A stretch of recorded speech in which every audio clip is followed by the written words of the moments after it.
Welcome back to the channel, and today we're going to be talking about The Last Frontier over on Apple TV or Apple TV Plus or whatever it's called now.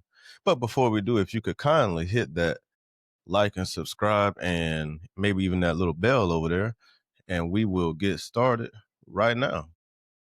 But the Last Frontier, I've thought long and hard about this show, and it's basically a redo of the Blacklist we have in this show. And I apologize if you haven't seen the first 3 episodes. The first episode, I mean, everybody's basically seen it because it's the trailer for the show, just with one big reveal at the end of it, and I'll tell you about that in a second.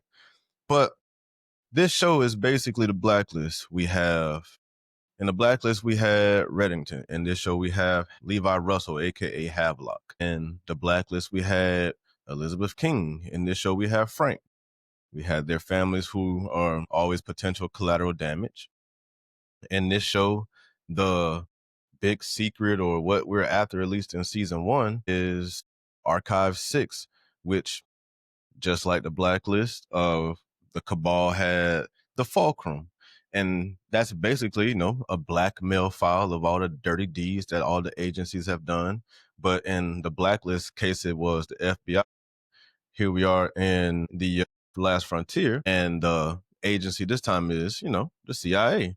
So, same kind of template here. And I'm not complaining because I really enjoyed the Blacklist and all of its seasons. I haven't watched the last season, but that was kind of on me.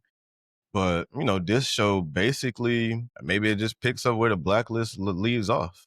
But no, I'm just being funny about that. But this is basically a mirror show for me. Like I said, the first episode is basically the trailer. The plane crashes down Alaska. All the fugitives on board get loose. There's one big bad fugitive who has a nice little fight scene on the plane, but, it was short lived. Like I said, the plane crashes. Frank, who is the lead marshal for the state of Alaska, and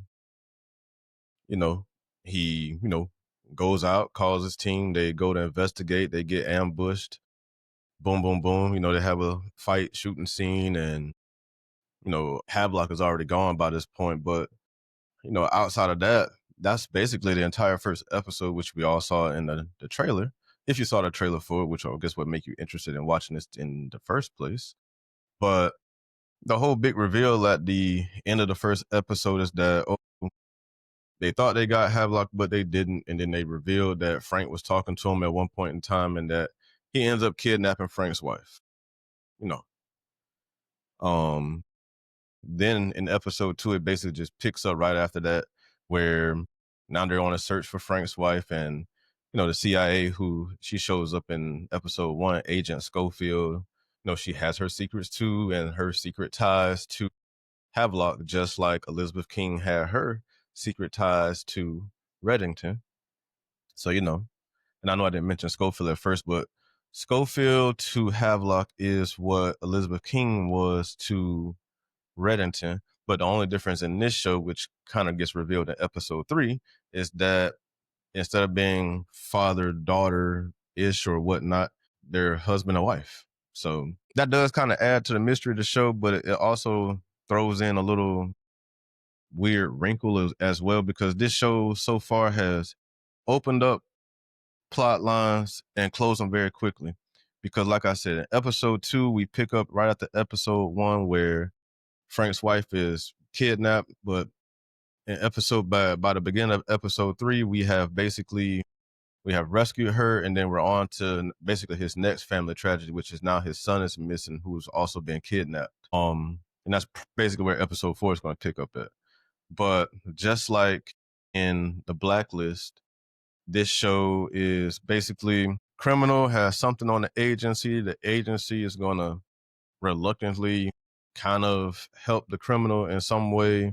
And then there's all just sorts of just collateral damage in the midst of everything. But the biggest reveal in episode 2 was just the whole Archive 6 thing. Like I said, it's basically similar to the whole Fulcrum and Blacklist, where it's a blackmail file that is going to reveal all the secrets, and the agency doesn't want it to get out because it's going to take down everybody, and oh my God, the agency is going to crumble, and there's going to just be some destabilization. And that's just the whole, that's just basically the whole formula for these type of crime thrillers, like, oh, the agency is going to crumble and everything's just going to fall. Okay, well, but that's like the basic moment in episode 2, like I said, is no. The big moment in episode 2 was basically when Havelock left a lunchbox with turned out to be Sarah's keys, and that's Frank's wife, was turned out to be her keys, took the keys to her car because obviously she got kidnapped. And I think they somehow have a GPS signal on something like that, because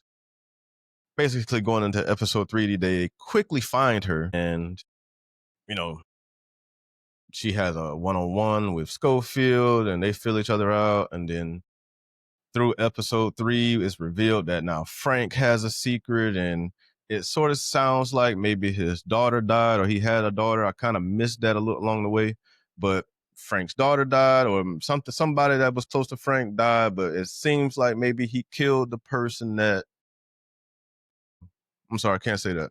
He unalived the person that, that did whatever they did to whoever this person is that he loved, because his wife keeps alluding to the fact that, oh, how she had to put the family back together because he left Chicago to go to Alaska to go be the marshal there because of, I guess, whatever happened in Chicago, because I thought it was just family drama, but it doesn't seem to be family drama anymore. It seems like maybe they had another kid and something happened to this kid, and now his wife is, I guess she pieced the family back together, and now we have this tragedy where all these inmates have just fell into their backyard, and now he's getting consumed by work again. And I guess this is what happened the last time, but I'm sure they're going to reveal more as the season goes. But I don't know.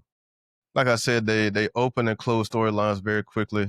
It's a lot like the Blacklist, where each episode was basically a case. Episode 1 was basically an introductory, gave us all your main characters and stuff like that. Episode 2, they had a guy that was basically a money launderer, and it seemed like Havelock really wanted him, but it was really just a plan to get to the black box from the airplane. He wanted one of the files from the black box for whatever reason, but it probably has to do with his escape because the plane, the side that he was sitting on, exploded. So it probably has something to do with that potentially. Maybe, maybe not. They haven't really explained it, but all in all, then episode 3 is another case. You have the other group of escaped criminals led by Johnny Knoxville's character. And they also kind of introduce Clifton Collins' character, who is going to eventually kidnap Frank's son. It follows kind of that Blacklist format, that basically each episode is going to open and close a case. Some episodes probably going to be 2-parters because we had those as well. And it's basically that. I think that The Last Frontier is a good show. It's a good watch. It has more action, in my opinion, than The Blacklist, but the Blacklist had its action in some episodes, so it's a lot like The Blacklist, quite honestly. Same creators and stuff like that. So, I mean, it wouldn't be crazy to follow the same formula that worked for 10 seasons over on another network. So, in a nutshell, that's basically what the first 3 episodes of The Last Frontier are. And let me know what you guys think about it. If you guys have watched it, what do you think? Are you locked in? Are you not locked in? Are you not necessarily sold on it? Or, are you going to give it some time, maybe halfway through the season, episode 5, to see if it's going to click for you? I don't know. I think I'm going to stay around and I'll keep talking about it, and, you guys keep coming back for more. But if you haven't already, please remember to like and subscribe and hit the bell so that way you can get updates on my channel. I don't really have anything else about this show right now other than I do think it's a good watch. It's over on Apple TV if you have that already, or I'm not sure how much it costs, but there are a lot of good shows on Apple TV. So whatever their subscription price is, it is, worth it's worth the bill, in my opinion. That's my opinion and review of the first 3 episodes of The Last Frontier. But keep coming back. I'm going to do this again, and we'll see where this show goes. But this is the Blacklist formula. But it's new year, new network, new show. See you next time. Bye.